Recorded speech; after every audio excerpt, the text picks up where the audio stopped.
dandy buttons here. Guys, this is the main part one with Kindra Hall. Kendra, the name of my podcast is Self-Helpful. And a month ago, Amazon review that you got says, finally, here's a book that takes the stale repetition of self-help and leaves it in the dust. If you are a self-help pro or you are new to the genre, this book will blow you away. Inner Critic Be Gone. I could not pass that up. So thanks for being here. I'm so thrilled to be here. And I thank you for that, because I try not to read the reviews. And so I didn't know that someone said that. So it's very exciting for me. My author heart just skipped a couple beats. Good. That was my goal. I actually think I was looking back and I couldn't find the email. I think it might have been Rory Vaden who said, you got to have Kendra. And I know he's endorses the book, and I've had him on the show. I saw Anthony Trucks in there. He was on not too long ago. And I saw Dave Hollis in there, who we haven't had on the show. They've sent us all his stuff, so we may get there as well. But I like the recommendations. It gives me context. And it's good. It's good. Yeah. Awesome, man. Hey, your topic, Kendra. I mean, this is one that, we've talked about so much. I talk about it, comes up on the show. And the reason that we're here is I just want to hit it head on and some of the issues that I see with story. I mean, I think it was Donald Miller who, back in the day, I don't know how long it's been since he wrote 1,000,000 Miles in 1,000 Years and Living a Good Story. And that really brought me into story for the first time. But it was still based on, hey, this is what I did, what I perceived in my life. So I'm going to go do these other things so that I have a different trajectory. And it was still based on that. Well, I was going to say what actually happens, but what we think actually happens. And that's where we all seem to be. And you're saying, no, you can choose your story today. And that's just so difficult for people, easily said and hard to do. It's interesting that you mention that book, because I remember reading it many years ago and having it was actually a catalyst book for me. Me too. But almost in an oppositional direction. Okay. For the exact thing that you just said. Of course, there is one approach, which was in that book, that if you don't like your life story, do different things so that you can create a different life.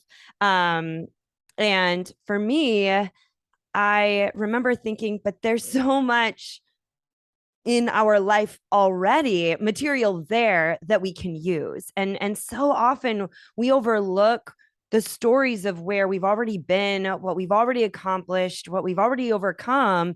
And we're always focused on what new material can I create? What new stuff can I do? And really, Choose Your Story, Change Your Life was written as a guide to go back through where you've already been. There are tools there. There are stories there that can help motivate you, move you in the direction that you want to go. So it doesn't have to be all new, because that seems like such a daunting task. We have so much that we can use that's already happened.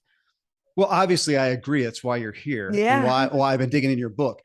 I really want to press in though on the areas that I see. I was gonna say I see people, but I still do it. I still am a victim to fall into that, to thinking my story is only going to change based upon what I do and what I change in the future. I mean, even the title of your book, Choose Your Story, Change Your Life. Okay, in health, in my intellectual wellness that I'm sitting in currently with, I'm feeling good. I'd say, okay, that feels positive. It feels freeing. It's incredibly, monumentally empowering. However, over here on the pain, the anger, the hurt side, I could look at that and go, that's kind of threatening and maybe even offensive to say, really. So it validates how I feel or what I feel victimized by. I mean, this stuff, but I know that that's what goes in and out of our minds. It's what we see in the media, that it is what it is. And you're saying, no, you can change it. I mean, maybe hit on that to a lot of people that can feel very threatening. Yeah. And even especially from a victimization standpoint can feel kind of offensive. Yeah, no, definitely. And that's one of the things that, I knew was a risk, I suppose, of this approach. And at the same time, and of course on different degrees, but for people who experience trauma or devastation on all different levels, um, there there is a way to, and it doesn't happen immediately. You have to go through that trauma. Sometimes it requires professional help. Like there Sure. is, and certainly my expertise is storytelling. And some of the most empowering, inspiring people that I've known are the ones who took those traumas and used those stories as, look at what I've already been through, look at what I can overcome, and use those as the building blocks for going forward.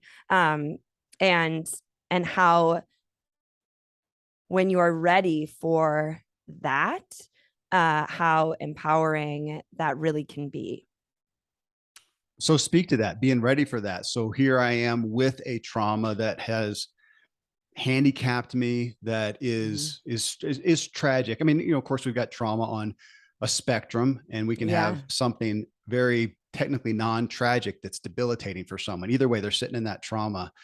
And what would you say is a telltale sign that you are or are not ready to move? Uh, Yeah. to Yeah. move forward from that. I think it's extremely personal.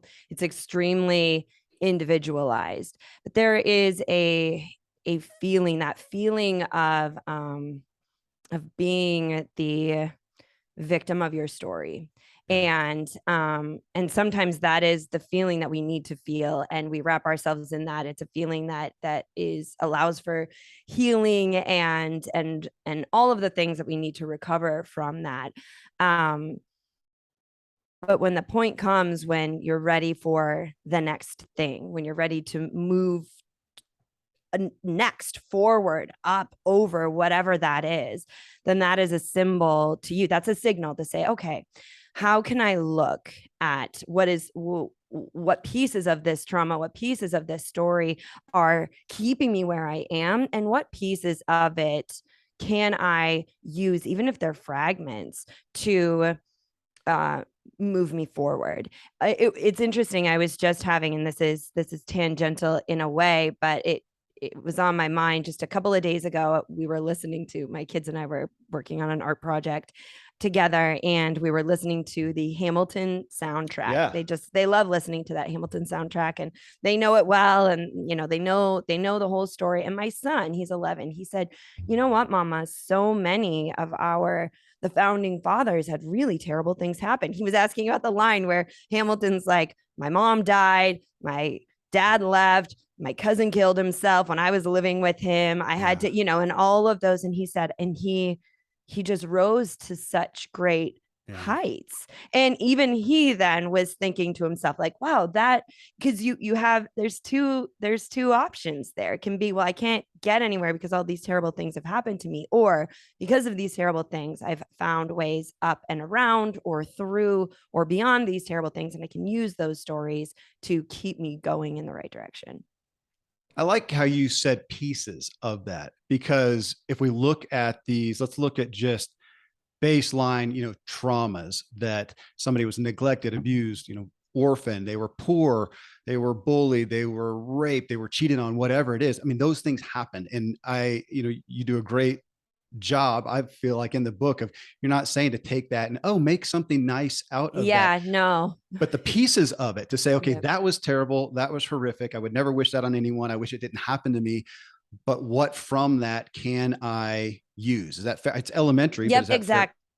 Yeah. No, that's exactly it. We have this I found that, there's this belief that to overcome a really big, to put it in very basic terms, Yeah. really big negative story, we need Yeah. really big positive stories in order to offset it. But that isn't Yeah. really how the balance works. There are moments in that negative story that maybe there was a moment where um a teacher showed you kindness or reached out and gave you the support that you needed.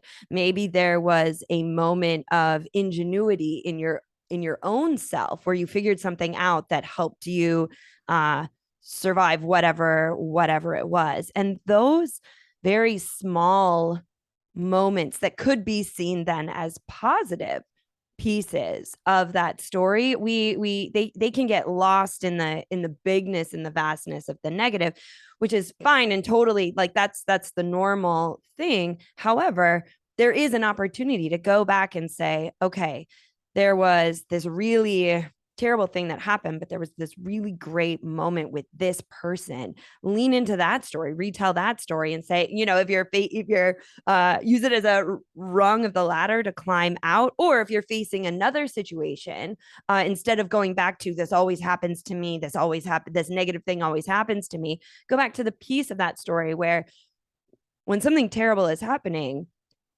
there are always people who show up who can help me through and retell those stories. Or when something terrible is happening to me, I always find a way to figure out how to get around it. Like that one time when, and then go back and retell yourself that story. But yeah, they can be little moments. And again, that's the choice, is to see those small stories and use them as like the Trojan horse. Yeah. To go back to the review that you got on the book about self-help, with the reference there, I feel, and it's part of what I endeavor to do on this show, is to say, this is hard. This self-help stuff, this improvement, this growth, this stuff is hard. This is not easy stuff. I think we downplay that, don't give it the gravity that it really is to change ourselves. And in regards to that, Kindra, you said, I think you used the word repetition. So when we take this, again, this trauma, this negative thing, this something holding us back, limiting us, limiting beliefs, that kind of deal, and look at, okay, I need to retrain, reprogram, retell that story. Talk to us about that process. You said something to the effect of repetition. This is not something that you're going to do, and tomorrow morning you're going to wake up and, man, I got a new story. Right. I think that is, and when I think about that review that you read at the top of our time together, why that's so satisfying for me to read is I didn't want this to be just on a vast scale of personal development, just, hey, you can change your life if here's how you change your life, and then to bring it down a level and to say, you are the author of your own story, and just kind of say a lot of those words, but without any formula or system or approach. And so I, in the book, lay out essentially a 4-step process for using our self stories, the stories we tell ourselves, to change ourselves in the ways that we want to grow. And so it's very, it's a methodical approach that is never done, right? It's so funny. It reminds me of like the game whack-a-mole. Even myself here, right? Like I wrote the book. I've been applying this methodology to my life for as long as I can remember, and now helping others use it. And you'd think then that, oh, I've got it all figured out, but it's no, because then all of a sudden this other limiting belief pops up that I didn't know was there, or it's evolved from 10 years ago, and I got to whap it down with the stories that I tell myself. And then another one comes up. So this is a constant. When you say repetition, I think any growth, because growth by definition is active, right? It's progress, it keeps happening. And so working with your stories is going to continue to be an act that you need to participate in. I absolutely love the whack-a-mole analogy. It's my dad's favorite game, but it is great. It speaks to that. I struggle again in this industry of the thought of, we address an issue and we're just going to eradicate that, right? No fear. Yep. And I'm found out, at least my own life, I don't know if I've eradicated anything, but I have gotten really a lot better at whacking that mole as soon as it comes up. I may even have some where I feel a little, I feel so good. I know it's coming. I got that thing ready before it even pops up, but it's going to come. And I appreciate that it still exists there. I mean, I'm not going to get rid of that trauma. It's kind of like the forgive, but you may never forget. That's a scar that's not going to go away. Yeah. And it's good. it's good to know your stories, and it's good to know what those limiting beliefs are. And just over time, you will get better at whacking the mole, right? So I had a limiting belief that I write about in the book, that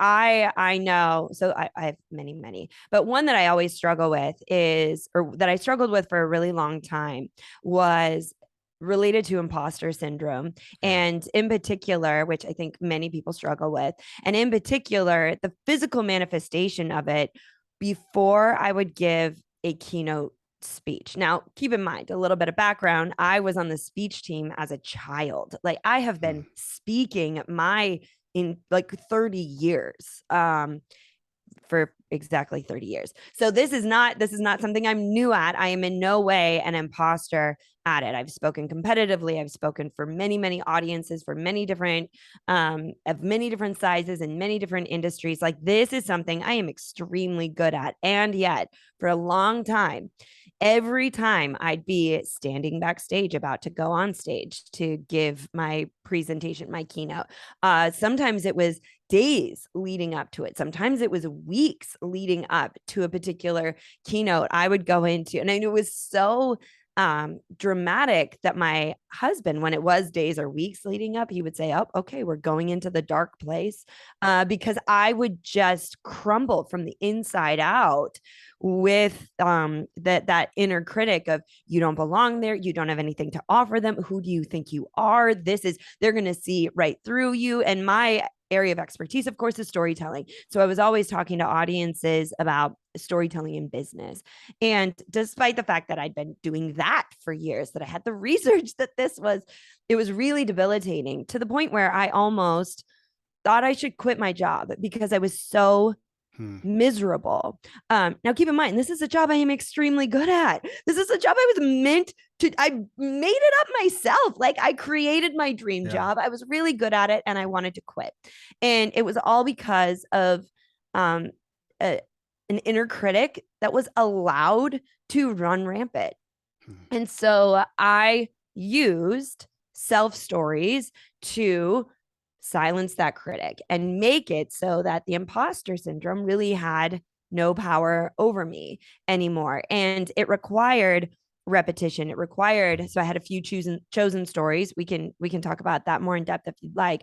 But I would tell myself those stories every time in the hotel room, before going over down to the ballroom, before going backstage, right before I went on stage. I was telling myself these stories that helped silence the inner chatter of, "You don't belong here. Who do you think you are?" And made it so that I could step onto the stage not in misery. Now, that being said, I remember coming back. So I really got that under control. I got that under control. But then I remember coming back to in-person keynote events after, a year and a half off of doing it virtually. And suddenly my inner critic, a mole that I had already whacked into submission, saw an opportunity. And it came back and said, "You don't know how to do it on stage anymore. You don't know you're not you're only good if you're sitting in your studio filming it from behind a computer screen." And I was shocked that my inner critic had the audacity to come back with that same thing. And so I was ready for it. I have a big event coming up in just a few weeks that is an international event, and almost, I would say, 95% of the audience doesn't speak English. So I will be translated. And I have an old story of another time where I went into an audience that didn't speak English, and it didn't click. And so, of course, my inner critic's like, you're gonna bomb. This is gonna be terrible. But like you said, I knew that was coming. And so I went the extra mile to talk to the event coordinators to make sure that my content was set up for success for that audience. Because I knew that inner critic, that story was going to come back to get me. That I don't know that I've had anyone on the show who does not deal with imposter syndrome, including me. And that's when, again, it comes up a lot. And I think I've just made peace with it, that mole is there. And I just have to tell myself the story of, gosh, everybody, says the shows are great and look at the download numbers. And apparently it's good. I still am. I was thinking about this yesterday as I was going through your book. I have my process of reviewing the books and I do it and I let it set a while, but then I really ramp up at the end.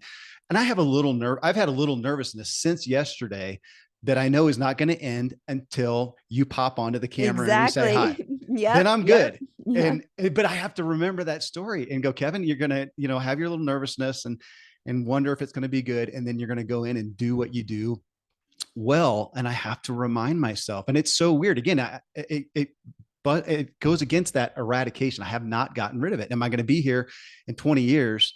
But what you said, I really appreciate, Kendra, that it's an inner critic, which is okay. We need an inner critic. We need something to harness Absolutely. us, or a psychopath. But if it's allowed to run wild, and I have tasted that a little bit and thought, I don't know if I want to keep doing this. It's just the anxiety if I Yes. let it run wild. And that I like. It's again not eradicating an inner critic, but you're saying tether it, harness it. I don't know, put it on And a leash. know how to deal with it and Okay. know what works for you. So let's go to this example. And this is why, like, I wanted to be very specific for people so they would know what to actually do. Yes. So for me, for example, dealing with this imposter syndrome before I got on stage, and whether it was minutes before, hours before, days or weeks before, whatever it was. And so I thought to myself, okay, I know what to do. I'm going to tell myself the stories. And when I say tell myself the stories, when you're first doing this, it's really important to see it as a full story. Like, think back to a specific time.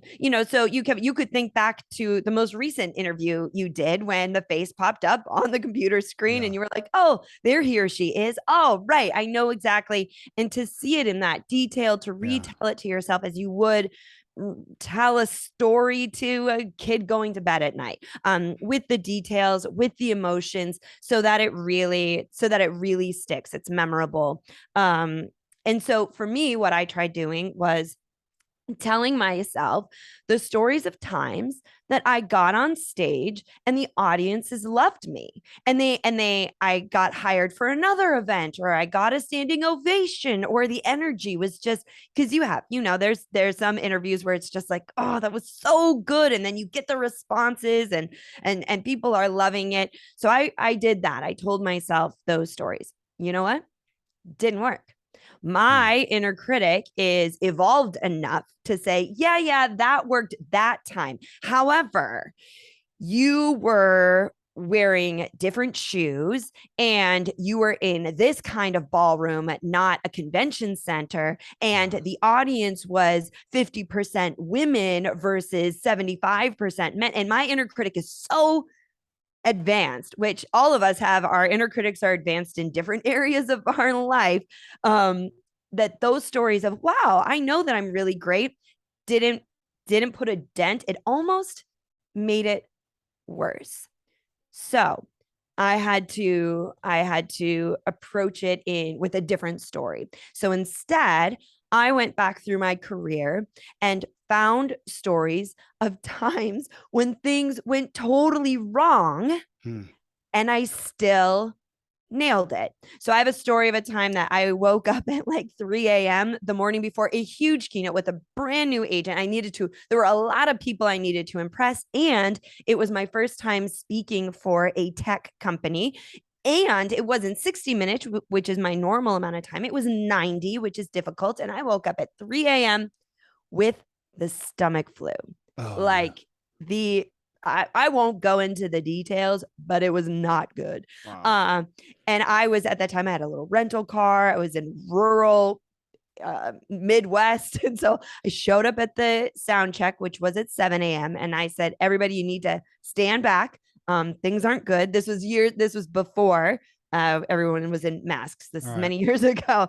I did my sound check.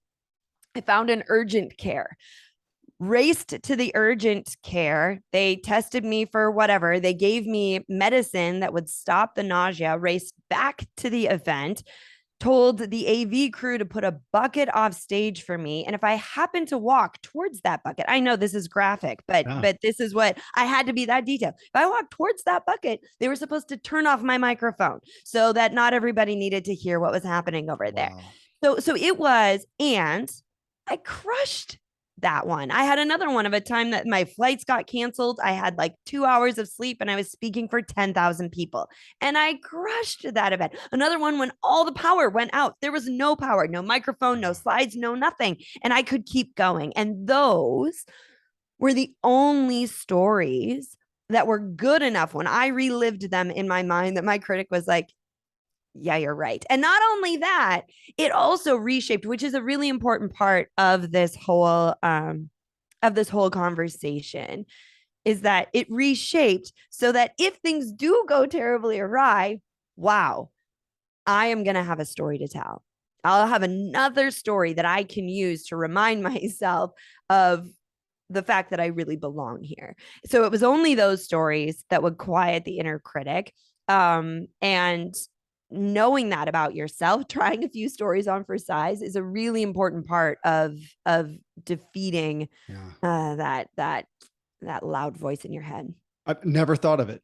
Thank you. That was worth the price of admission. We can go. We can go now. Seriously, I do the opposite. You look at when things go right, and you have me thinking about. So I was a pro cyclist, and I had a race in Cincinnati, Ohio, and forgot my shoes at the hotel. The sponsors put us up at a hotel. Forgot my shoes, and I don't know why. I guess there wasn't anybody there to go get them. Anyways, I jumped in the car, raced back. This is before cell phones and all that jazz. So you Okay, can't yeah. talk to people. Got back and walked onto the course with my bike in front of the start line with my teammates trying to hold off the start of the race. And I got my shoes on. We started and I won the race off the front solo. And I've never thought about anchoring to that as opposed to when I feel prepared, when the warm up went well, and even now. And that's an interesting, that's, we can all do that. Well, you don't get tripped up either in the fact that, well, that was about cycling. No, no, no. That is an innate characteristic that you have, that even when things go awry, even when, because I know that one of the stories that I tell myself, I'm sure even just listening to you talk about how you prepare for a conversation, one of the things that can pop up is you're not prepared enough. You're not Sure. prepared enough. And you can use even that story right there, say, no, I was prepared and things still went wrong and I still was able to win the race. And that is a transferable story. It's not only relevant if you're cycling, it's relevant to all areas of your life, to everything that you do.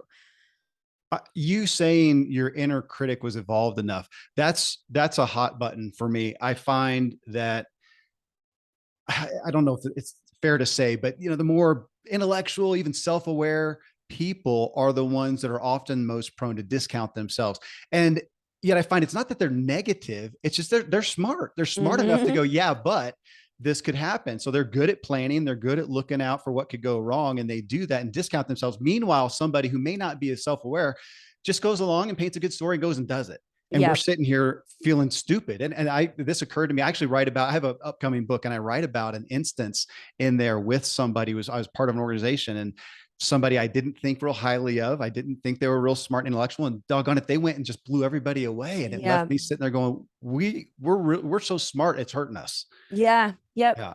And I think and so this is a, again, that it's built into us. And just like anything, just like all of our eyes are different color and our heights are different, we have different, I believe that our inner critics are built likely differently. And whether that's something, again, I have not researched this, but just anecdotally, whether it's over time or whether it's something that we're born with or whatever it is. So that's why it's really important that you spend some time with your own critic and knowing. I remember, so when I was doing the research for this book, I took a group of participants through the process of self-storytelling, and there were a few people who just glided right through it. It was, oh my gosh, this is it. This is how, da, da, da. And there were a couple where overactive inner critic was we had to get really we had to use our conscious intelligent brain to outsmart a very intelligent inner critic. Exactly what you're saying. And there were moments in that process where it almost felt impossible. Yeah. But then once you get it, once they got it, it was, and this is part of the reason um, where like future storytelling, or someone I've been asked a lot. Okay, so I want to choose a better story. Can I visualize one? Right? Can I make one up? Yes, and that is a very, if you're struggling with an inner critic on of any scale of criticalness, that is a very advanced technique, because the inner, like if I try to write a forward fictional visualized story that I'm going to retell to myself, I know my inner critic's like, that hasn't happened yet. No, that isn't true. So that's why I spend most of my self story going back through actual events, stories, experiences from my life that my inner critic can't disagree with. It was there for those moments too. So yeah, it helps to, fact is often more powerful, more interesting than fiction is how the quote goes. So Yeah. to lean into that. I mean, you make a big, I don't know, not a big statement, but just a profound one, that our stories determine the results we get in life. That is a very daunting statement, that the stories, because the stories, and this is back to just base level elementary stuff, but I'm blown away with myself and with my experience of others that we honestly believe the stories that we write. So X happened, often not an objective reality, rarely probably an objective reality, or maybe it is. There was a Yeah. car wreck, but Yeah. it was a wreck that kept you from tumbling off a cliff if you wouldn't have had the wreck, whatever it is. Yeah. It's not, so seldom an objective reality, and yet X happened. Well, let's go to your Yeah. graph. Yep. So Yeah. this is, and we mentioned this at the very top of the conversation. So there's an event, or let's even say a decision to to make, right? So Okay. we think that there's an event or a decision, we take action. So that's Yep. part three, and then Yep. we get our result. Yep. And those results compound over time, and we live the life, we have the life that we have, which is not wrong. But really what I wanted to, where the statement of our lives are built on the stories we tell ourselves, is Yeah. that there is this tiny, almost imperceptible slice of time that happens between the event or the decision we're about to make and the action Well, and I'm flipping through your book yeah, here there because it is. I love the visual. Yeah, that we have event.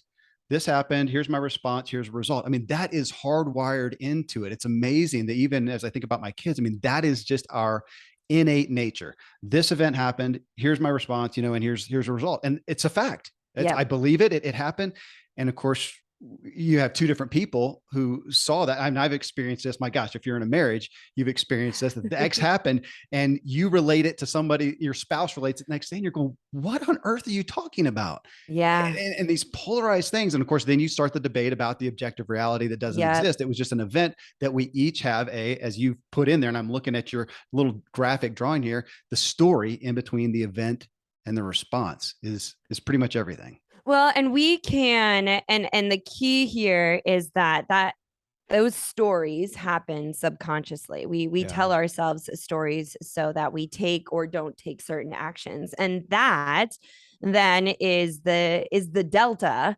in your life. That is where the change can be made. So often when we want to make, and this is what happens with even as we talk about habits and personal growth, when we want to make a change in our life, we start with changing the responses we have to things. We start with trying to change the actions that we take. So let's say I want to get in better shape, and so I immediately go right to I need to eat better, and I need to exercise more, eat less or move more, whatever that, like, those are the actions. And so what do? I create workout plans. I make meal plans. We all do a whole variety of different things if this is one of the things we want to change about our life. Right. However, I mean, I know what I'm supposed to eat and not eat. I know that if I have a goal to lose weight or not feel so bloated, I can't eat the pizza and beer every night, right? Like that, and yet I still take that action, right? Or I find myself stuck in a place of inaction, unable to actually put the shoes on my feet and go for a jog. And that right there. So if we're only focusing on the actions, sometimes it works. I mean, I've had times in my life where it worked great. I was focused on my actions and I was able to make some changes. But more often than not, where we need to look is that moment in time right before the action or inaction that will lead to results that will create change in our life, and use it as an opportunity to explore the stories we tell ourselves in that moment and choose better ones. So, for example, let me give you an example of this Please. in action. December 2020, I know 2020 is a 4-letter word, but just go back there with me for Yeah. a minute. I had fully fallen off my exercise regimen. Now, I am not a cyclist, but I am a passionate group fitness spin attendee. Like, I love going to spin class. That is my jam. I have a bike at my house that I can ride on my own, and I had it in December 2020. But of course, December 2020, I'm in New York City. There was very little group cycling happening. Yeah. And after a sustained period of time, my body was really feeling it. I was lethargic. I'd put on the pounds, etc. And I really wanted to take better action, different action. Like, I wanted to make that change, but I just couldn't. I know how to do it. I have all of the I have the clothes, I have the playlists, I have the bike, I have everything I need. And I couldn't get myself to go there. And I was actually at that time in the middle of writing this book, and I realized I said, I wonder if a self story could work here. I wonder if a story could get me past this place of inaction to take action to get the results that I want. So I went through my life, and instead of being like, oh, it sucks. I can't work out the way I want to. I can't go into a group fitness class, right? That's where you start to you tell yourself all the reasons why you can't. Yeah. I instead decided to take a different strategy, which was to tell myself stories of other times in my life where I had kept the promise to myself to exercise and how great that felt. And there were a few moments. I mean, there have been many moments, but a few that really stood out to me. One was several springs ago. We went to a friend's wedding. I remember exactly where the wedding was. It was in a yard outside. It was a beautiful April evening in Arizona, which if you've ever been to Arizona in April, it's magical. I remember the dress I was wearing. I remember the shoes. I remember feeling so strong and beautiful. And in fact, I remember specifically a woman coming up to me and saying, "You are just radiant." And even just retelling myself that story, I felt this, like, I can feel it now as I say it. There was like a physical response to it, like goosebumps on my arms. I had another story that I told myself, and then one final story was, it was back many years ago when I was in graduate school, and I was about to go on a first date with a kid I called Pool Boy. He had a real name, but I only called him Pool Boy. And the reason we even met is because he was the lifeguard at the pool where I had been swimming laps. I felt so strong. I felt so healthy. And I remember when he opened the door, I opened the door for him to take me out on our first date. And I remember exactly what I was wearing. And I remember him looking at me and saying, "Wow." Now, this isn't about external validation, like, oh, people think I'm pretty if I work out. This is about how I felt in that moment. I was like, I just felt so good. So let me tell you, December 2020, I found a handful of those stories. I wrote them down in my journal one morning. One of those mornings where I was just like, enough is enough. I can't live like this anymore. So I wrote those stories down in my journal. One of the stories I had was like, well, I need to be here for my kids. No, I told my kids, I'm like, I'm going outside to ride the bicycle unless somebody is bleeding or choking. And then I said, no, you know what? Don't even eat. Just don't eat anything for the next 45 minutes. Play your video games. I'm going out on my bicycle and I'm going to ride. And I did. It was those stories that made me feel such a way that made me take the action. And that was the beginning of me regaining control of my physical health after 2020. Kendra, you mentioned goosebumps, and that's really where I wanted to go with this next. I mean, we're talking about, back to your graph. I'm looking at the book again, event, response, result. Between event and response is that immediate story. And as I have been studying the book and your message here, thinking that this is my emotional response. Mm-hmm. So this event happened. And before my action that I actually take, I have this emotion. And to be candid, and my listeners know that this is where I'm in my own therapy, is dealing with emotions that I actually have them. I always have, even though I have not paid attention to them. So it's an acute place right now of going, okay, this happened, and looking at myself and going, wow, here's this emotion. What do I do with that? Part of my therapy was getting Brene Brown's new book, Atlas of the Heart, where she has 87 emotions, and I'm familiar with one pretty much. Right. And so looking at that and going, okay, we have this, and to that degree, as I'm reading your message again in here, thinking, and we are all programmed. Go back to, I mentioned spouses, that this event happens. We both have an innate wiring, programming, whatever, an emotional setup that's going to respond to what happens. When that kid gets injured, mine from a sports background may think, cool, man, he's really in it, first blood, and my wife is terrified, and it's an emotional response. It's preset there. So this event happens, and we already have a pathway that's wired to take us down this way if we don't stop and go, okay, wait, and deal with that emotion. Is that, I see you. Oh my gosh. Yeah, I'm thinking, because you just ripped something wide open in me, where it's just so, that's where I'm talking about these that this self-storytelling is an ongoing process. So you're absolutely right. It's about that emotional response and identifying that, and then deciding whether or not you want to shift the emotions that you have. So I literally this is the example that you gave right there, is you and physical pain for your children, right? And how you're like, oh man, that's great. And how your wife is terrified. And so just yesterday, my kids got bicycles. We had moved to New York City 4 years ago. So it's been 4 years since either of them have been on a bike. My son had learned how to ride a bike. My daughter hadn't. And so my son was, getting on it's like riding a bike, and he was able to get on. My daughter was learning, and I couldn't do it. I had to walk away. Because like this fear of them falling, of them scraping their knees. And my husband is like, so he's the one that does the bike riding. He's the one that even takes them to playgrounds. I hate going to playgrounds. And it's just something that in our marriage we've let be. It's something that I've let be. It's not something that I've tackled until you said that right there, because I remember yesterday I went back to the house.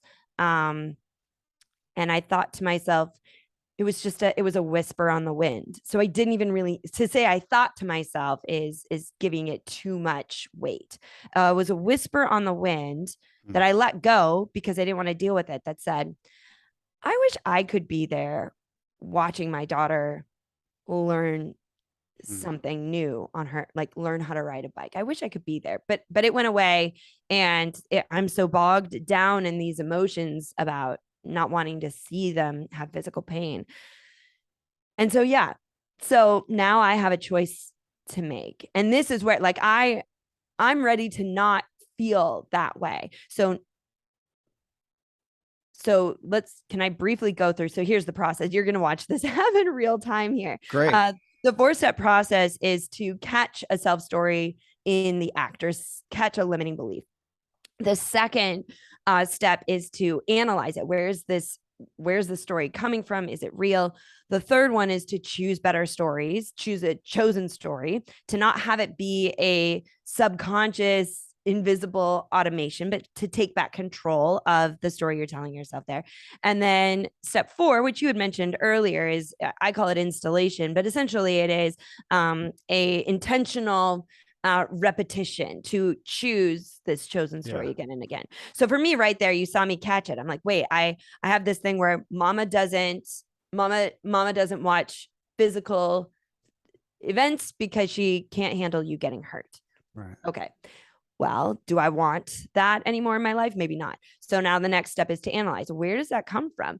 Now I'm not going to do that here because I have a whole, that is a very, that's a very personal, again, it is a very intimate, personal journey. However, even just one, I never broke a bone growing up. So even like the inexperience with extreme physical pain means that there's a void there in those stories. And I don't know that you can break your arm and come back from it.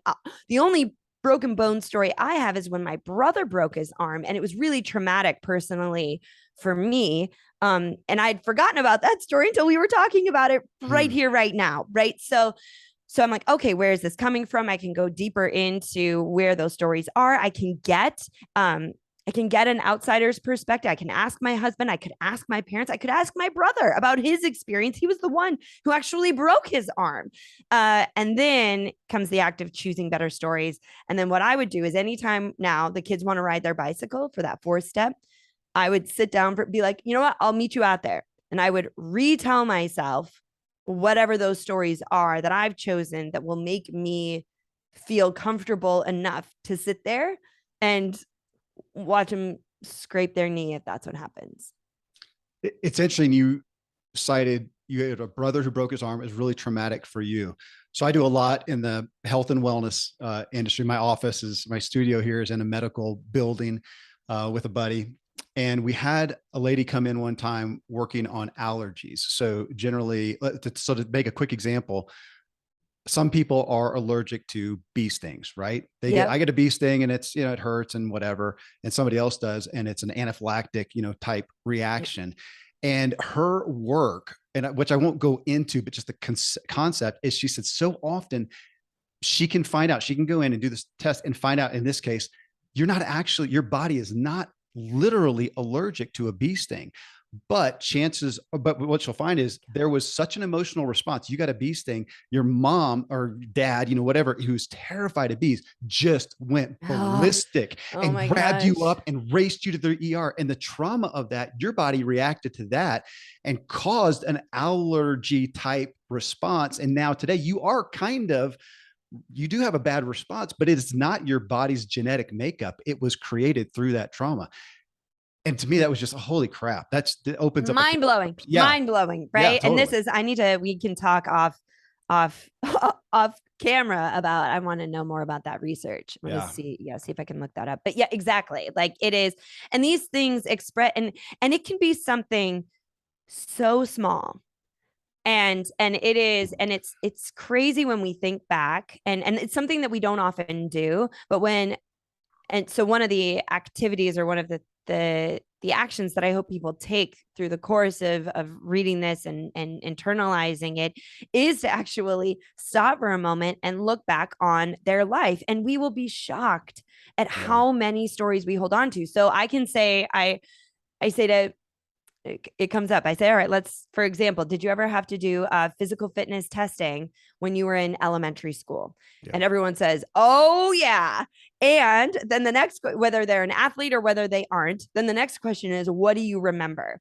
And each person will mention the most traumatic exercise in the physical fitness testing, even if they are an athlete. So for example, I asked my husband, who was a Division I water polo player. He's a natural athlete, a trained athlete. I said, do you remember the physical fitness testing? And he said, yes. And it was so interesting because I thought he was just going to say, it was awesome. I was so great. No, all he could think about was the sit and reach, because he wasn't flexible. And that is the thing that stands out for him. Now, for a lot of people, it's climbing the ropes. For me, it was the pull-up bar, right? But you can see it so if you were to think back to that, even as you're listening to this or watching this right now, you can see it so clearly. Like I can see the pull-up bar from when I was a kid. I know exactly where it was. I know exactly what the sky, it was outside. I know what the sky looked like. I know what my first grade gym teacher looked like. So how we hold on to these things. So yeah, you may not think on a daily basis about what happened that time you got stung by a bee, but your body has internalized that story, and as this research is evidently pointing towards, is responding still today. You're going through this result, story, response. Event, story, response, result. How much? Well, this is what I was pondering last night, I think, in looking through the book more. How many of our stories, I almost want to say, are all of our stories, are all my stories, I'll own it, crafted in a sense for my safety? That this event happened, and all the stories, negative, even the victimization stories that I may have of myself, you just got me thinking, are they all crafted around this shell that I have made, all these stories? It's for my safety. It's for my persona. It's for my self-image. It's all, I don't want to say selfish, but for safety reasons, as opposed to I'm not able, can I really step back and be unbiased with the event that happened outside of the story, that I want to be okay in whatever way, shape, or form? I mean, this is, make no mistake, this is our biological programming, right? Yeah. Like our ability to tell stories as humans are what is responsible for the fact that our species evolved the way that they did. Now, we often think about that as the stories we tell outwardly, but it's also the stories we tell ourselves. And the entire goal of each one of us individually as a human is to, on a biological level, is to live to see another sunrise. Yeah. Right. And so, and you've if you have any experience with personal development, you've heard that's what our brain is trying to do. And we've got to offset that or work through that. I do think that just having the awareness, or maybe not even the awareness, but the aspect of curiosity of, wait, I have this story. How is this story working to keep me safe? And just to ask yourself that question, just that curiosity opens up so many, and we're all different as to how we feel safe, right? So I like what makes me feel safe is different than what makes you feel safe. Or Right. we were talking about husband wife relationships. My money is a big story. So in the book, which I'm sure I categorize, the third part of it is, how do our self stories how do they impact 5 key areas of our life? And money is a really big story. And when you bring two people together, for me, it's my husband and my wife, or my husband and myself, any partnership where two money stories are colliding. And my husband and I were just having a conversation just the other night about, we were talking about an investment property that we want to, anyway. And I said, well, what is it really all about? He's like, it's about debt to income. So that's a very common used term, right? Debt to income ratio, Right. to income ratio. And I said, and so when you think about the debt to income ratio, what are you thinking about? He's like, well, the debts, the mortgages, the financial draws from your financial place. And that's what he focuses on for me. And so managing the debts is how he feels safe. For me, I focus, when I hear debt to income ratio, I'm thinking about the income. Like, how can I make more income? Where are the right? And so I sound risky in a way to him. But for me, right, like the debts are always going to be, I have no idea where that story came from, right? But just those two different, there's a lot to unpack when it comes Well, to you saying that I have no idea where that story came from. I'm thinking about that. I mean, these are stories. I'm living amongst stories that I have agreed with to some degree. I agree subconsciously or consciously. And you told the story of your, I think it was your daughter or somebody who, about the dogs that Oh, bowled yeah. him over, and Yep. she's telling the story, and these dogs bowled me over. And you're saying, well, you got the story right, except that was your brother, not you. Yep. And I thought, again, we talked about spouses, but I've had it happen with siblings and Oh, whatnot. You're yeah. back at a family gathering and they tell some story. And I'm thinking, that could not be further from the truth of what I remember. And now I'm having to say that now, because it used to just be that I thought they were nuts. Because Right. you are such a storyteller, and now you actually believe the story. And now I'm wondering, well, son of a gun, how do I? That was 40 years ago, and Mm, how do I remember what really? I don't. I could be just as off base, and yet that's something that I have agreed with. And as you state, that is a story that is helping or hurting my life, the right. progress. And that's, yeah, you mentioned the top show. Sometimes we actually need, some significant therapy, but not even from some psychotic aspect of it. I've been curious in recent years of just that, some of the stories, that did it really happen that way? Or what's bothered me really more is a lot of stories I don't remember. Yeah.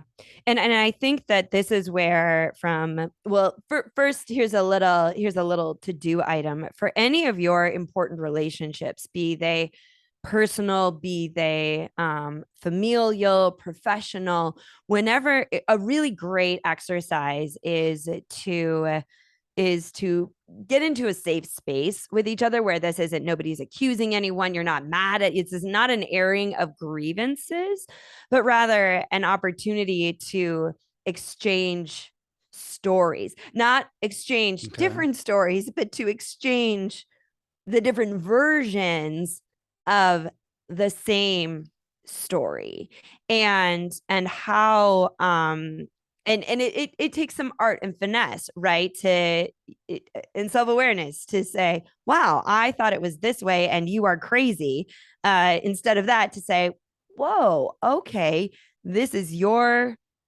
this is your story and this is my story, they're the same story, what can we take, what can we learn, or if for nothing else, to understand that that's where they're coming from with that story, and to know that each person is filled with so many different stories. But oh, there was something that you had said right before I, that I wanted to speak to and I lost I it. well, I want to pull something out there that this is a great. So for everybody listening here, I don't know exactly when the show is going to publish next to this other one, but I recently had on Andy Norman, whose book is Mental Immunity.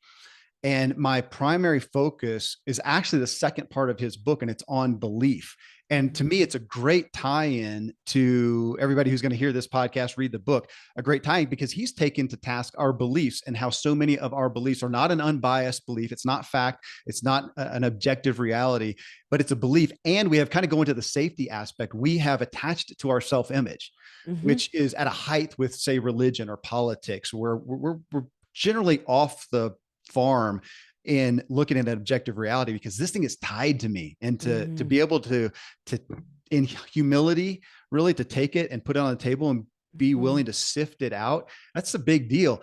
And it feels like so much a part of this story. If I'm going to look at the stories of my life, be aware of them and have them open for maybe a reinterpretation, we're in deep water. Yeah, and I think that that is we I hear the phrase thrown along around a lot, or see it as a quote on Instagram or something that says own your story, Yeah. which can be taken a lot of different ways. But I think a really important, as we're talking about this right here, is there is power to owning your story for better or worse, and to say, well, this is how I experienced that story. This is how this story has influenced my life, my decisions. This is the holes in that story. Here's how another, it's not going to fit together like pieces in a puzzle. It's more like one of those like a 3D, it's not a 2D puzzle that you just put them all together. It's more like 3D fitting it together. And there's a lot more movement and well, I know that book that you mentioned was Mental Immunity, but I think it's flexibility as Yeah. well. Let me, as a bit of an anchor here, to real quick, I'd love to hear you. I'm curious to have you address that we are all today, whenever people hear this, but for us, here we are today. We can look at the headlines, the media, the social media, the stuff that we can't not see and not be privy to some degree. And the, we are hearing stories. And it's been more and more acute to me that as we've had some of these significant things like COVID and race and gender and whatever things happen, that we have people out here on the front lines, lives devoted to really seeking out truths and goods and rights. And we have those people now, and that's a finite amount of people. All the rest of us are in here hearing not really what these people are finding out, but the people who are paid to shout and fight the loudest. It's like a lawyer battle. And that's what we're hearing. So we are hearing these stories. If I look at CNN or Fox News or USA Today, or social media, I am hearing stories that I have no idea how far removed from the facts are. And yet we all have this, again, this belief that, oh my gosh, the world, America's going to hell in a handbasket, or man, we're prospering and everything's great. And nobody can prove much anything. And we have to deal with these stories and decide how we're going to respond, what we're going to agree with. I think it becomes even more challenging too, because in this we have this sense that we have, because we have so much at our fingertips. I feel like there's this sense that we know all there is to know as soon as we know it. And I use the word that's a great line, almost as a, as a, in quotation quotes. Yeah. And so then we're supposed to form our opinion, and we're supposed to whatever it is. Absolutely. So a few things so as a storyteller, both an outward storyteller, because I teach people to share their stories, and now with this book, the workings of the inner story, there is power to know. And it's not an insult. It's not a criticism, but it is all a story. And so to know that knowing that you're hearing a story, and it's not a lie, that doesn't make it a lie, right? Like we've been talking this whole time using the word story, and never once has it been, that's a lie, that's untrue. It is what it is. So there's a lot of power knowing that it is a story, and to just then pause for a moment and say, I wonder the other parts of this story, or if I were to hear this story from just slightly turned from this angle, what would it sound like? Or slightly turned from this angle, what would it sound like? There were two moments in my life where the power of stories in media and how that really impacts us were so profound. Number one was a political instance. I was in graduate school, and it was a Bush Kerry, and Kerry had just lost the election. And I remember I had my little TV in my room, and they had, the head campaign person from the Bush campaign and the head campaign person from the Kerry campaign. And the Kerry campaign person said, the Bush campaign just told a better story. And I was like, yes. Yeah. Well, I don't understand how you don't see that, like and we need to be telling. Now, it is my strong belief that the stories you're telling should be true. They should come from a place of honesty and goodness, and that is, there's multiple sides to that as well. But yes, it is about the story, because the stories are the most powerful force as humans that we have. I will say that.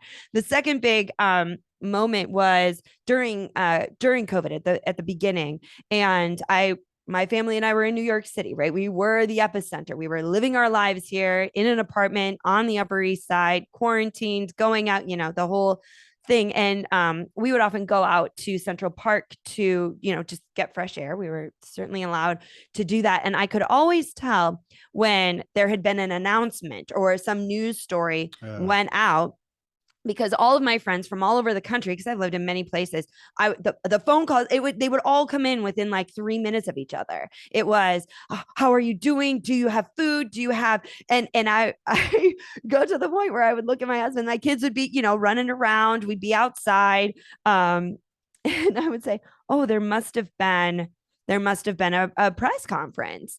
And of course, it was an uncertain time. It was a terrible time. But my life in that moment, my family was out running around in the park, making the best of a terrible situation, just like all of us were. it was interesting to be on the receiving side in a different way of the media's portrayal of what was happening, if that makes sense. You just mentioned something, and I got to continue on with that. There are the stories.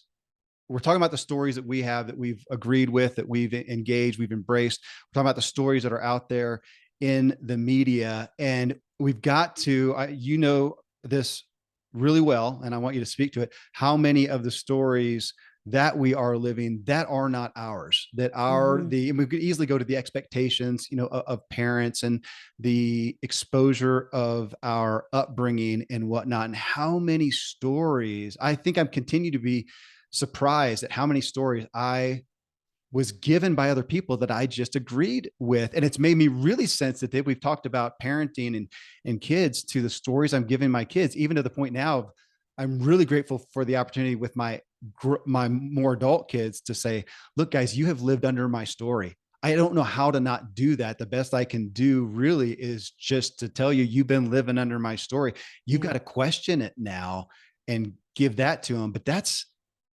I mean, we're talking about expectations, stories we've been given that we just don't know not to believe and to agree with. Yeah, and it really is. I mean, there are the stories that we've been given that, yeah, we can, maybe were false all along, and they were just handed down to us like, oh, you will be seriously injured if you learn how to ride a bicycle, is a story that is possible that I could have handed down to my daughter if it weren't Right. for my husband, right? There are also the stories that, there are the stories that were true at one point and Huh. are no longer true anymore because you have experienced growth. Hmm.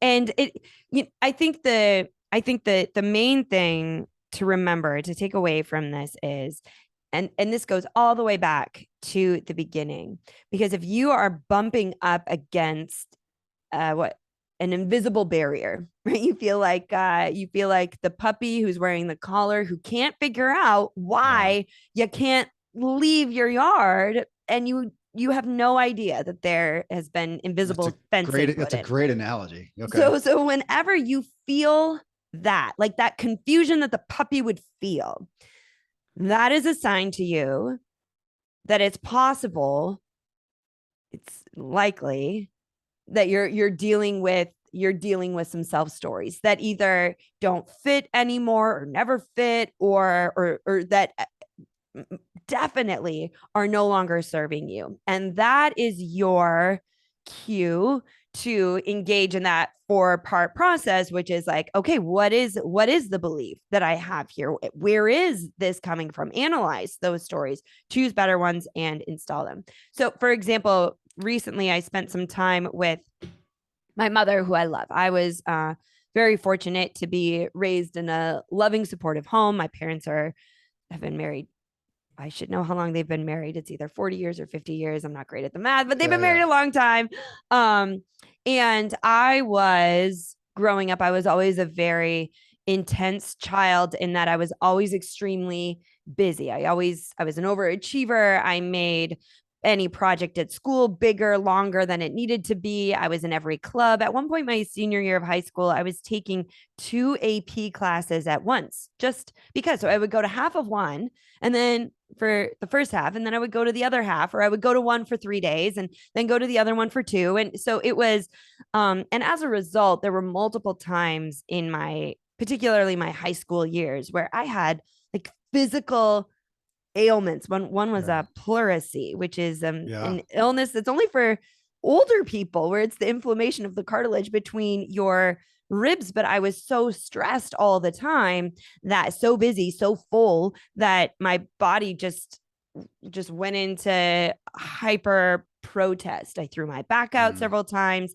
And that was kind of how I lived and operated for a very long time. And my parents, especially when I was in high school, even when I was in graduate school, even those early years after I had left the house, but before I had made a home of my own, were in the front seat on that ride with me.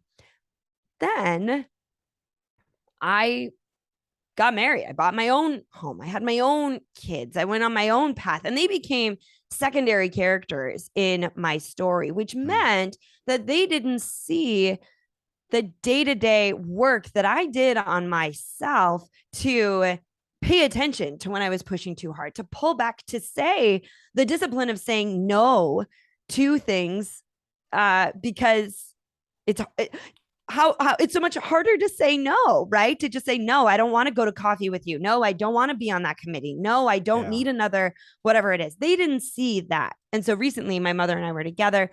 There was this big opportunity that I was evaluating, and definitely leaning towards yes. It wasn't entirely my decision. In the end, the opportunity didn't come to fruition, but I was on board.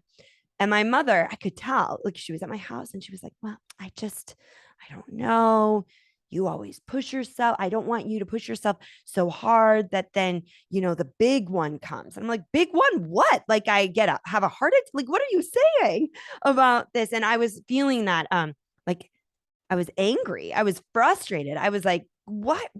Mad at my mom. Like you're mad at your mom when you're 17 years old. And then I realized what was actually happening. She was operating from an outdated story, a story that was true, but it was old. And I had made significant progress, and that had happened, but I had learned from those stories and had made changes in my life that now, as an adult 40-year-old woman, I I keep those things in check. And so after a couple of days of being really irritated with her, and she was like staying in my house, it wasn't great. I was like, oh, then I realized I haven't updated my mother Hmm. with the stories of the progress that I've made.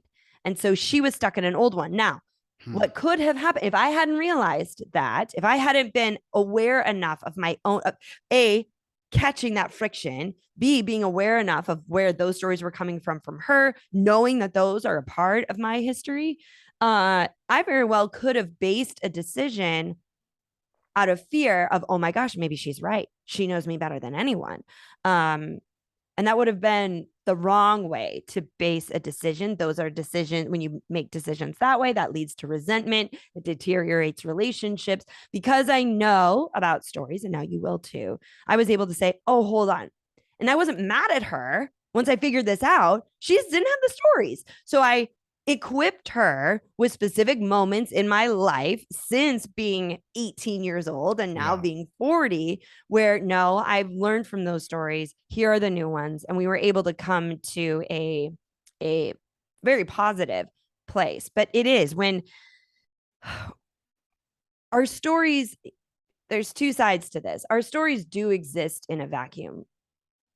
You are your stories. Like there is a very, and I said it right at the beginning, it is very personal. It is Yeah. very individualized. It is very intimate. There's no one else who in the world, I would say more unique than a fingerprint or a snowflake or whatever you want. Is like the grains of sand. Each one of us are so unique in the stories that our bodies, our minds hold. So it is very much yours. And at the same time, it can't exist in a vacuum. Our stories are also woven into the people who have been in our lives, the places that we've lived, the things that we've done. And so balancing those two truths that are completely oppositional is one of the reasons that it is kind of challenging but also really exciting. I like the word you used in the story with your mom, that she was going on a story that was outdated, Mm-hmm. because it speaks to so many of the stories I have about myself are based on what I believe is true, Mm-hmm. is proof. Like I have proof. No, no, no. I really am the kind of guy who does it. I have proof. I've done it Yep. over and over and Yep. over again. And to some degree, it's really hard to paint that differently because I actually did that. I'm not a no regrets type person. I have plenty of things that even if I've redeemed them, I wouldn't go back and do that again because that hurts somebody. I have a regret. Yes. So I have proof that I have done this, but could it be outdated, or can I what you got me to thinking is, can I just decide I'm going to outdate that sucker Yep. and not do that? And so again, it's not discounting the past. It's not doing the Pollyanna type thing and No. trying to just, paint that it was nice, because it wasn't.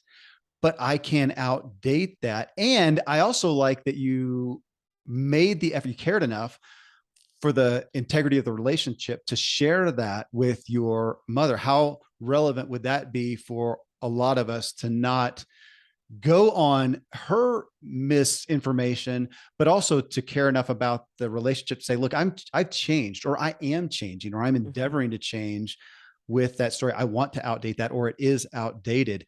That feels palatable. Like I can digest that. Well, and here's the thing, you can't change a person, right? So like I can't all I can do, you can lead a horse to water, you can't make him Yeah. drink. I can just give her the stories.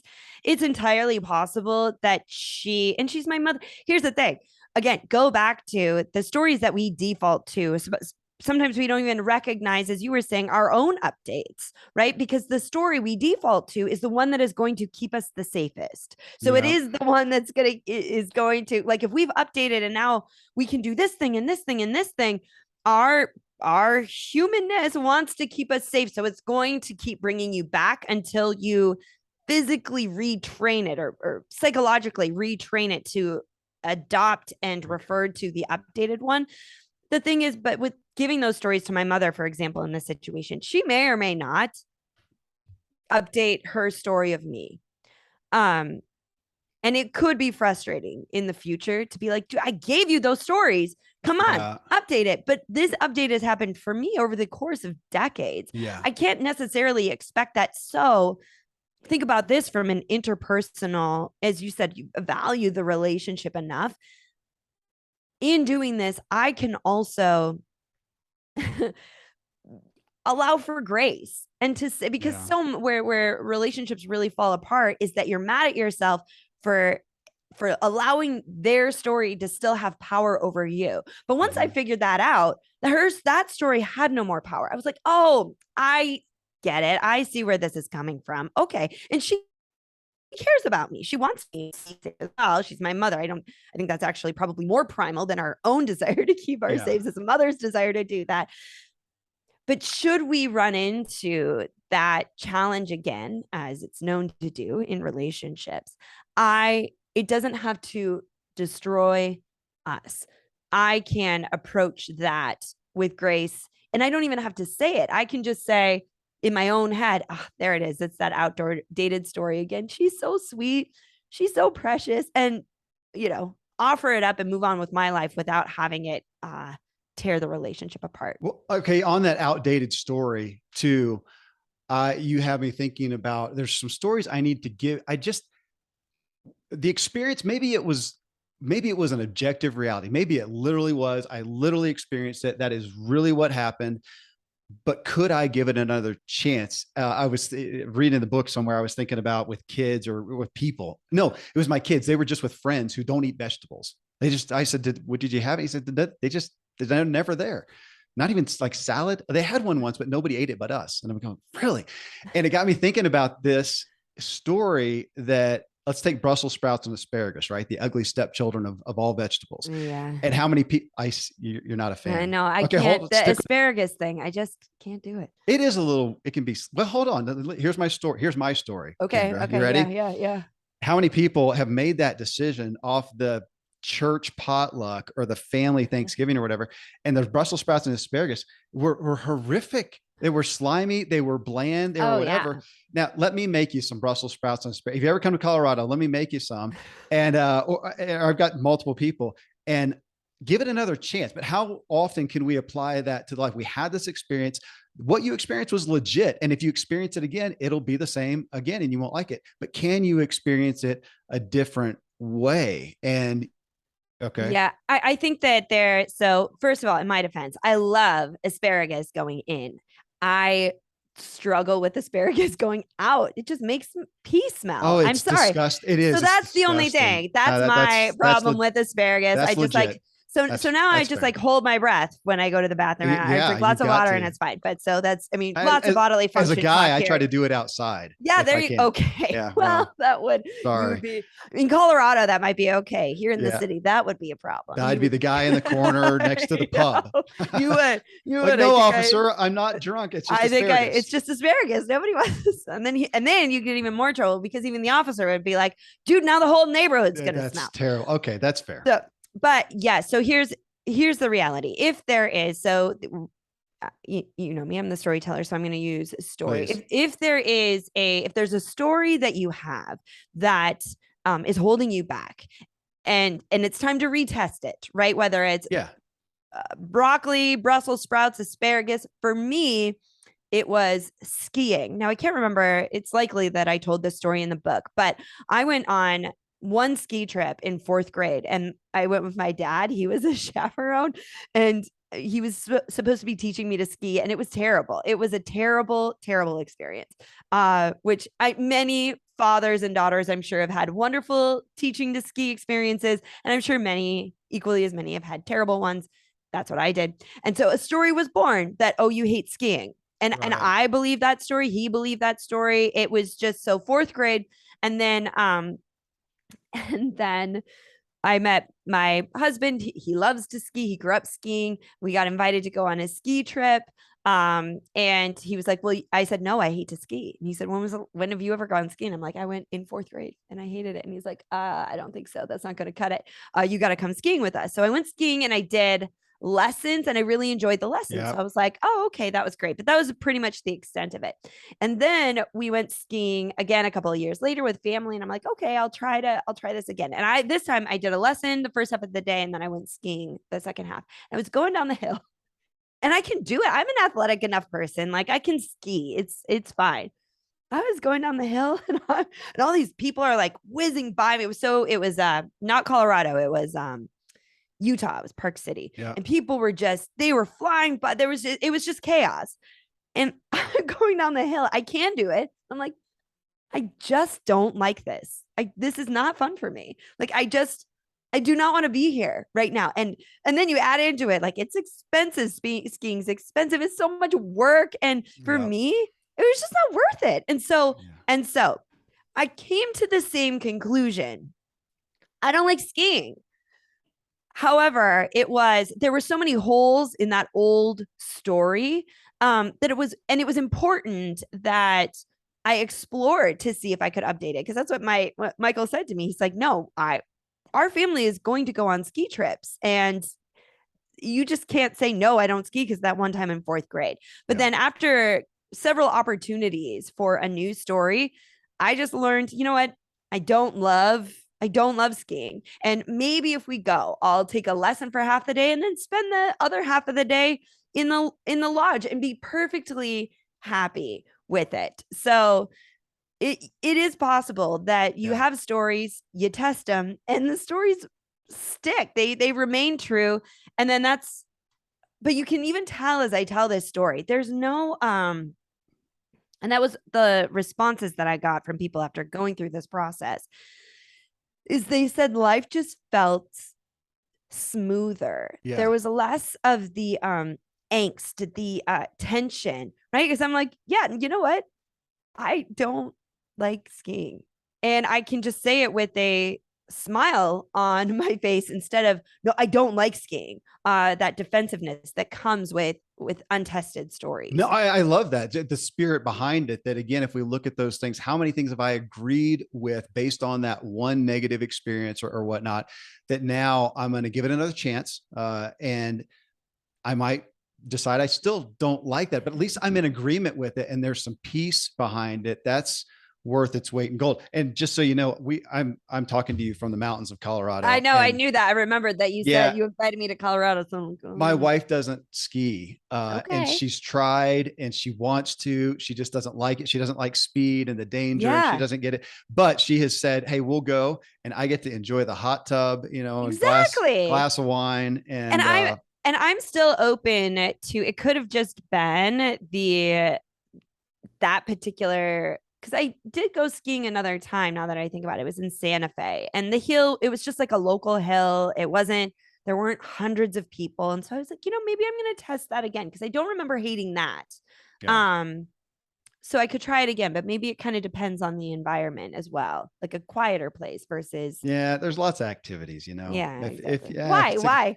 I mean, well, yeah. so I do want to hit, I keep trying to anchor it, but there's just too much, on our propensity. You talk to this a lot.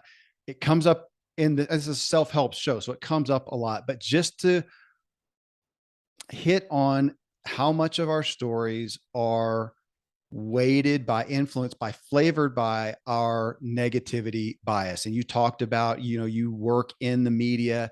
If it bleeds, it leads has existed forever. It Yeah. always has, always will. And as much as you want to be a good guy, I do have a tab on my browser I think it's like the good news media. And I'll Yeah. go there and it's just good news, but it's not real impacting stuff. It's sweet stuff. If you're going to go to the main media, social media, if it bleeds, it leads. It's always going to be that way. And to think about that, you got me just considering again how much of my story, we have those stats that 80% of our thoughts are negative. Yeah. Be that as it may, it does seem to hold court Yep. with the most gravity.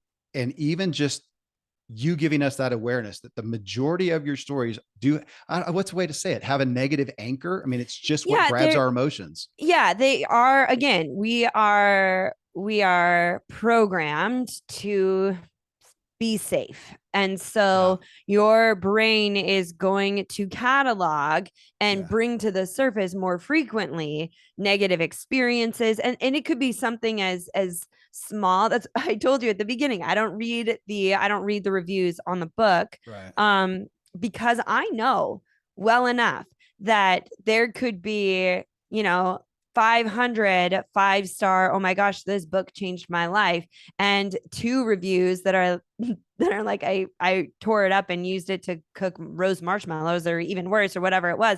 And the 2 Yeah. negative reviews are going to be the 2 that I remember. I got And 2 1-star scathing reviews for the podcast on Apple Podcasts last month.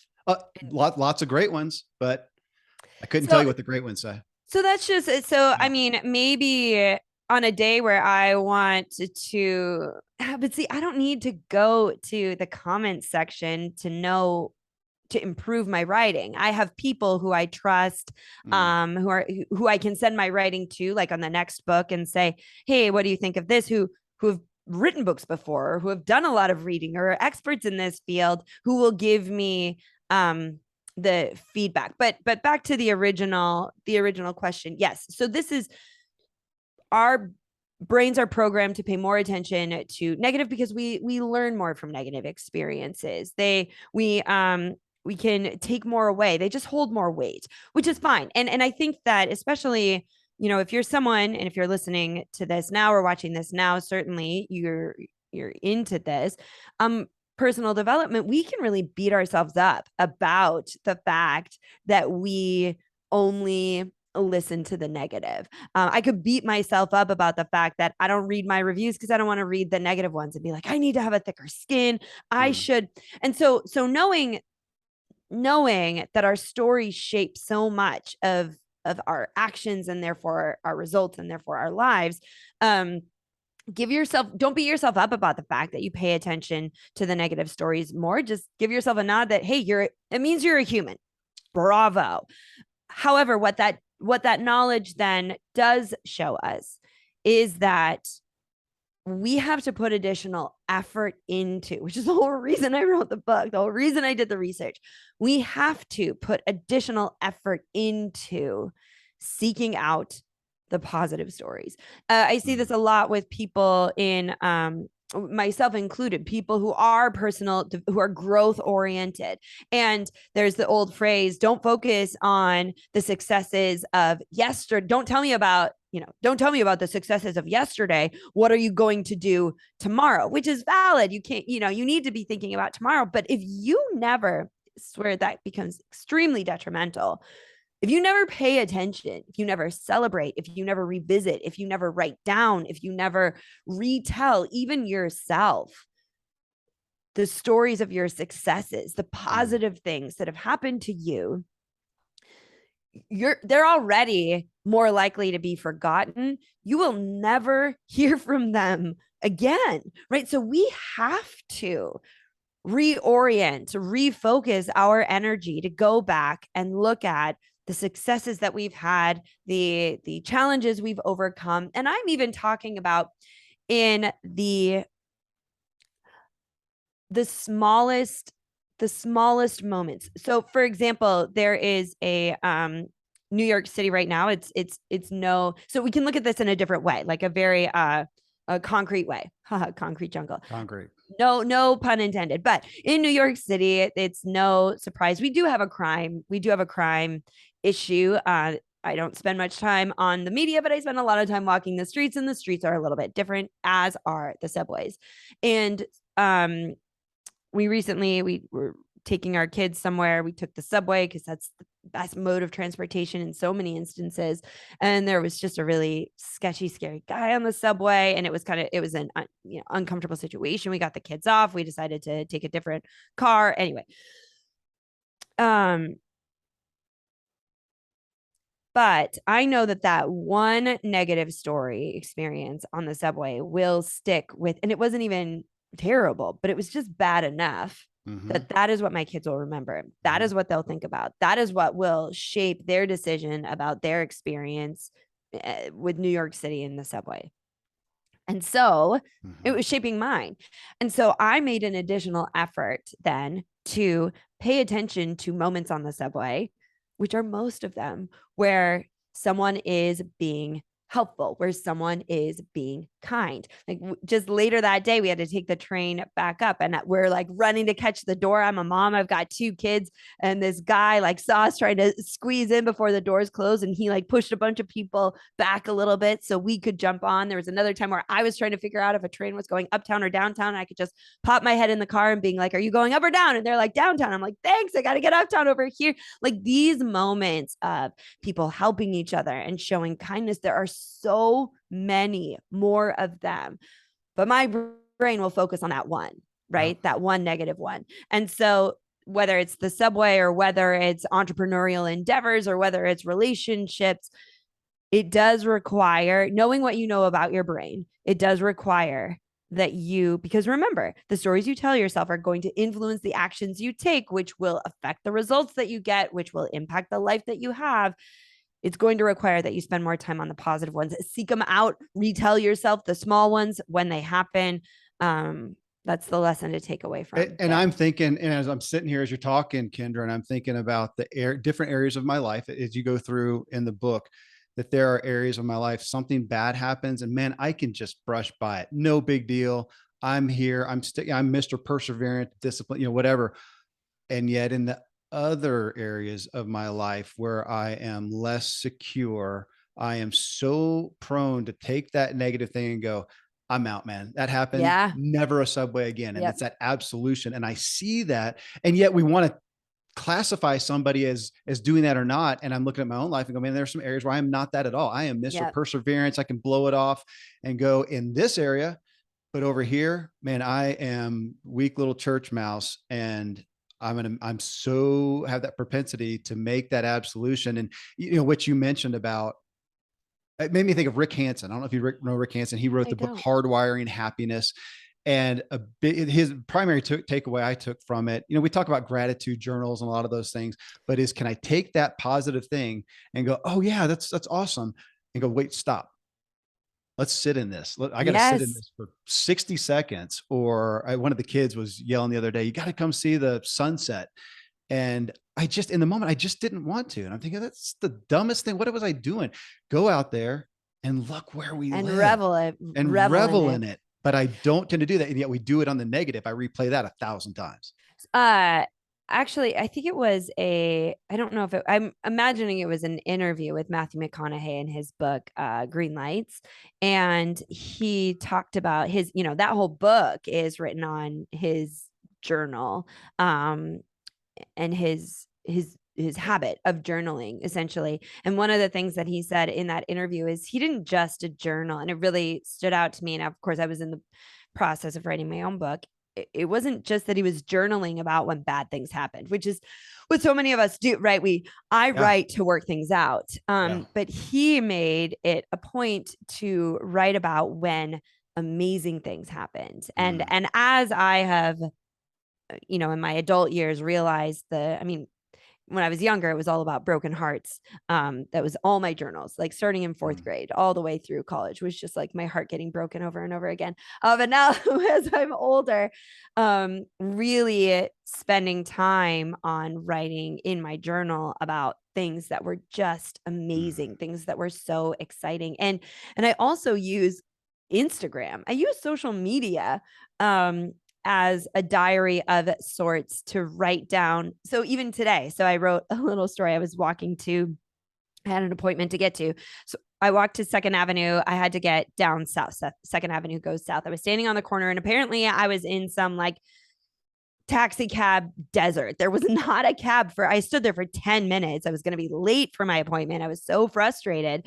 And you could just, I got that visible, like, oh, what am I going to do? I don't want to open the app to call an Uber, because as soon as I do that, then a cab's going to pull up. Then I've got to pay. Then I pay for both.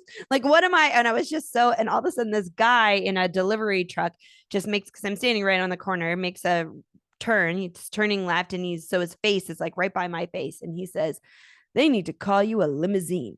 Beautiful. And he just keeps driving because he's doing his own thing, because he could tell, he knows it's the body language of a New Yorker in a cab desert, can't get a Yeah. ride. And he's like, they Yeah. need to call you a limousine. And I usually, you just like, now some people would be like, that pig. But I was like, you know what? I should just be taking limousines to all my appointments. It was such a wonderful. And so what I did, I got in the cab, I wrote it down in my notes app, Mm. and that is going to be a caption on Instagram. And fine, whatever. Instagram doesn't love captions. Well, actually, if you write a story, Instagram likes when people write stories in their captions, but it becomes a catalog for me of these really small but beautiful moments that when you're losing faith in the world or in a specific area of your life, it's good to retrace your steps and revel in the beauty of it all. I don't know a better way to end than that.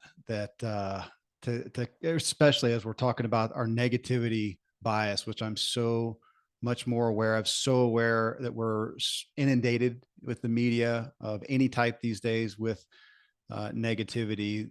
If I'm going to write a better story that writes a better life, that I need to focus on those beauties. Thank you, Kindra, for being here. Thanks for the time on this extended show as people are listening. I don't know that I've ever will have posted a show this long unless I break it up into two parts, but it was just too much not to hit on. So thanks for making the effort to write this book and bring us back to the reality of our stories, which write our lives. I am a grateful recipient. So honored for this excellent conversation. I sense good stories in our future. Yes.